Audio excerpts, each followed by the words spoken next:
Mais uma leitura do livro Reportagens de Além Túmulo, narrações de Humberto de Campos, pelas mãos de Francisco Cândido Xavier. História de hoje: Desapontamento de um suicida. O generoso Rogério, excelente amigo do plano espiritual, que desde muitos anos vem consagrando as melhores energias ao serviço das entidades sofredoras, procurou-me para um convite. Queres acompanhar-me no trabalho de socorrer um desventurado suicida que sofre nas regiões inferiores há 30 anos? 30 anos? Interroguei admirado. Outros existem nos círculos de padecimentos atrozes com mais dilatado tempo que esse, respondeu serenamente.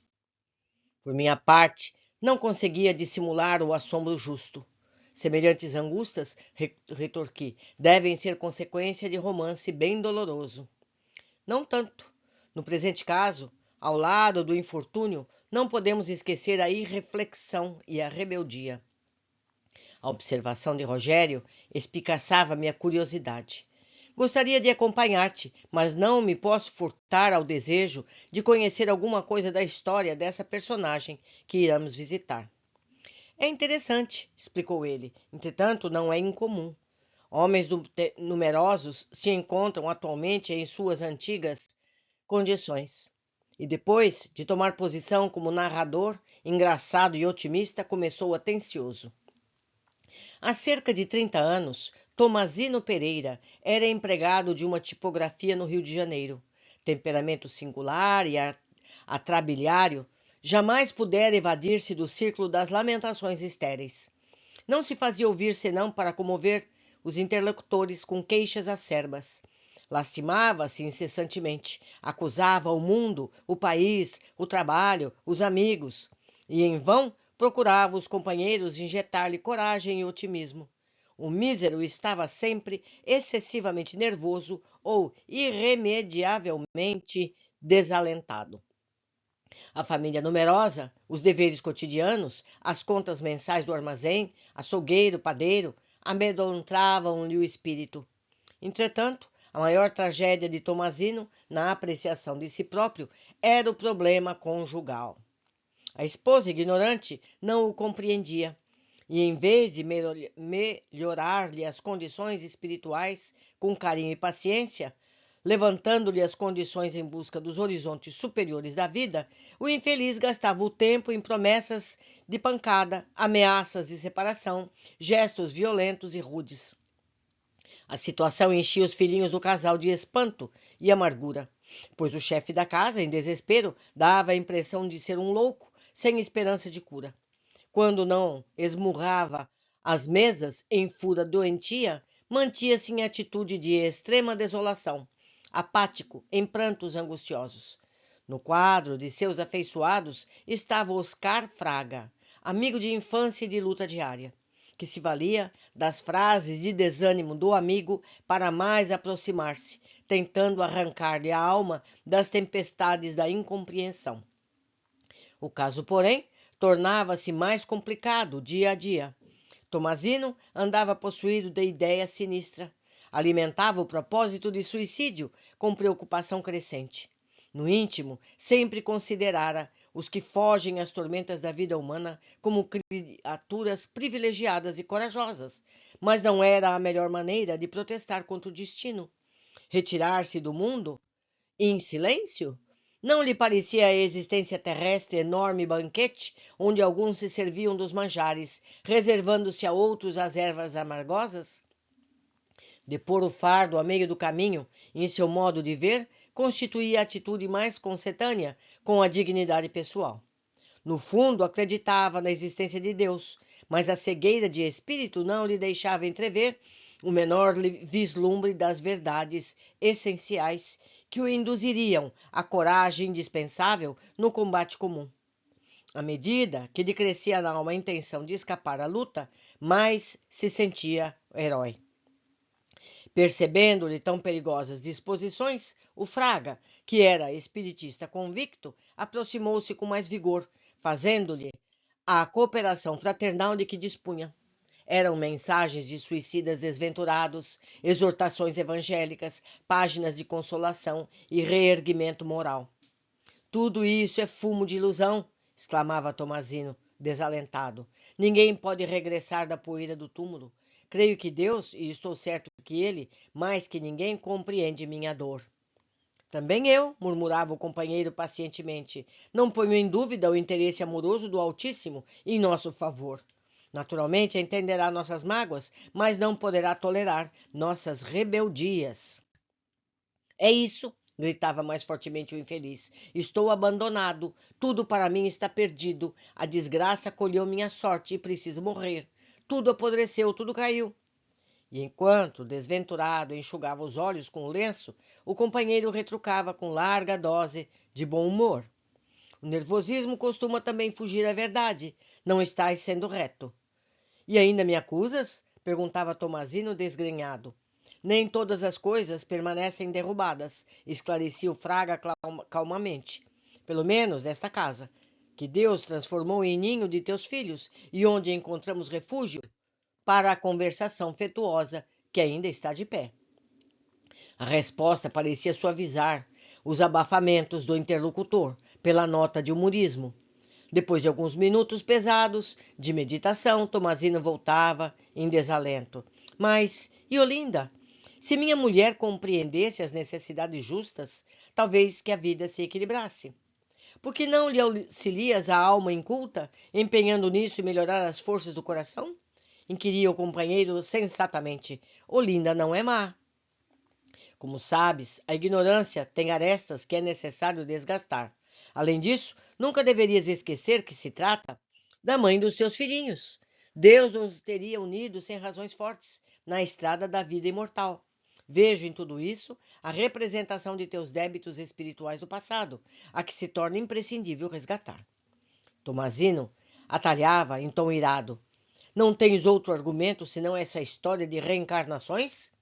Tenho sim, murmurava o Fraga, sem se perturbar, enquanto o outro contemplava espantado. É indispensável que cada um saiba carregar a sua cruz redentora.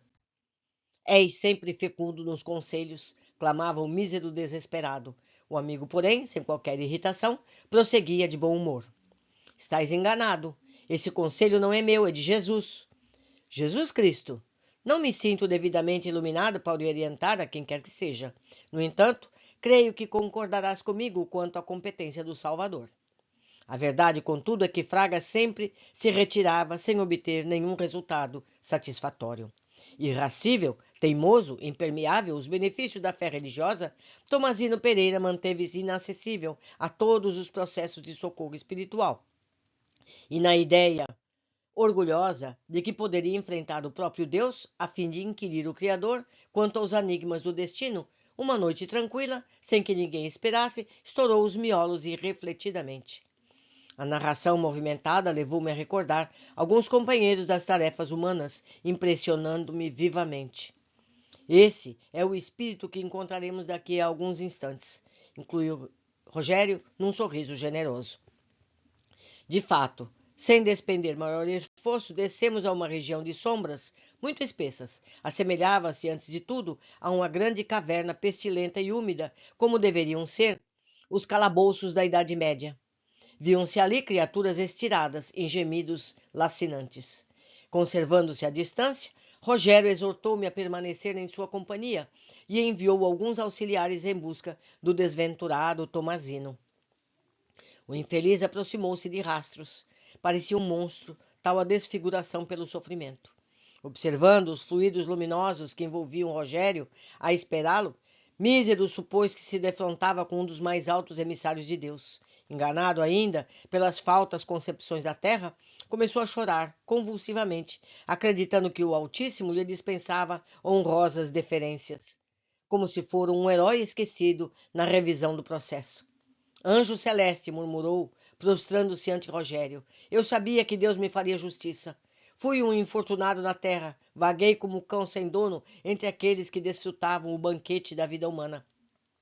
Atravessei a existência incompreendido e aqui estou, em abandono, em pavorosa caverna de martírios, aguardando a providência divina. As lágrimas caíram-lhe em suprema desesperação. Interpelado, porém, mantinha-se em serenidade, impassível e disse-lhe com firmeza: Tomazino, esquece o vício da queixa. Não sou um anjo celestial, sou teu irmão no mesmo caminho evolutivo. Não vim até aqui para arquivar as tuas lamentações, mas para sugerir-te calma e boa vontade, atendendo a muitas rogativas dos que se interessam por ti. Não consta no plano espiritual mais elevado que haja sido tão infeliz assim, que sempre foste rebelde aos avitres divinos, quanto preguiçoso nas realizações para a vida eterna. O suicida experimentou indisfarçável surpresa. Esperava que todos os emissários do mundo superior fossem portadores de uma doçura de mel. Viciado como criança caprichosa e exigente, não entendia a bondade fora dos prismas da ternura. Assustado, Tomazino assumiu atitude diversa. Venho para ser útil às tuas necessidades presentes, continuou Rogério sem emoção, prestando-te este ou aquele informe que julgues necessário ao soerguimento do teu espírito. Via-se que o choque fora benéfico a Tomazino, começando a compreender que a responsabilidade não dispensa a energia, fazia esforços para esquecer as velhas lamúrias e enveredar por expressões sérias, condizentes com a sua posição espiritual. Desejaria receber notícias de meus filhos, disse num gesto mais digno. Todos realizam as suas tarefas satisfatoriamente, esclareceu Rogério delicado. Como deve saber, as obras de Deus não sofrem solução de continuidade, porque deste ou aquele dos trabalhadores delibere escapar aos compromissos assumidos. Teus filhos são homens de bem, úteis à sociedade e que são parte integrante e ativa. Tuas filhas, nos dias que correm, são mães devotadas e generosas. Eles confiavam em ti quando não possuías nenhuma parcela de confiança em ti mesmo. E porque hajas fugido do lar, desamparando-os, nunca te esqueceram nas intercessões amorosas. Infeliz que fui, exclamou o suicida com um acento amarguroso. Devias afirmar, antes de tudo, que foste tolo. Extremamente desapontado, Tomazino quis desviar o assunto. E interrogou. Creio que tendes poder para auxiliar-me. Que devo fazer para melhorar esta situação? Sinto a cabeça tonta, sem direção. Desejaria pelo menos alcançar um tantinho de saúde. Perguntastes bem, disse-lhe o meu amigo. Esse desejo evidencia as tuas melhoras espirituais. O que te poderá restaurar a saúde, o equilíbrio, é a nova aplicação de terra. Aplicação de terra? Revidou Tomazino assombrado. Sim, terás de ser revestido novamente de um corpo terrestre. No planeta encontrarás o remédio para teus males. Despedaçaste o crânio e voltarás a exibir, no mundo, o crânio despedaçado. Não te faltará medicação. Medicação? Perfeitamente, esclareceu Rogério. O idiotismo, a loucura, o desequilíbrio nervoso. São doenças, atalhou o suicida prontamente. É verdade, Tomazino. Os seres terrenos ainda não compreenderam. Mas enquanto curam as enfermidades, acabam curados por elas. Aceita, pois, o remédio do porvir? Reconhecia-se o pavor do infeliz em face da indicação, mas ao cabo de longos minutos de meditação, murmurou humilhado. Aceito. Quando deverei voltar? Quando a nossa irmã Olinda estiver em condições de te receber nos braços maternos. O suicida compreendeu e entrou em profundo silêncio. Daí a instantes, era novamente recolhido ao seu cárcere de dor. Acerquei-me então de Rogério admirado. Meu amigo trazia agora os olhos úmidos, revelando enorme piedade e comoção.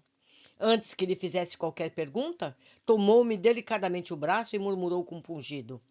Imensa é a tragédia dos espíritos sofredores, mas no auxílio afetivo é indispensável considerar que cada doente reclama o seu remédio. A maioria dos suicidas requisita a dureza e a ironia para que possa entender a verdade. Até que se verifique a próxima existência terrestre, Tomazino Pereira estudará sinceramente a própria situação e não se queixará mais. Meus amigos, nós temos felicidade, mas nem todos são capazes de ver a felicidade de que dispomos no dia a dia. Não é verdade? Devemos agradecer mais de uma vez ao dia a tudo que nós temos. Seja um corpo físico, seja saúde, seja condição, seja uma cama, seja um teto, seja o que for. Devemos sempre ser gratos pelas oportunidades de evolução que todos temos. Ficamos por aqui, aguardo todos na seguinte história. Abraços!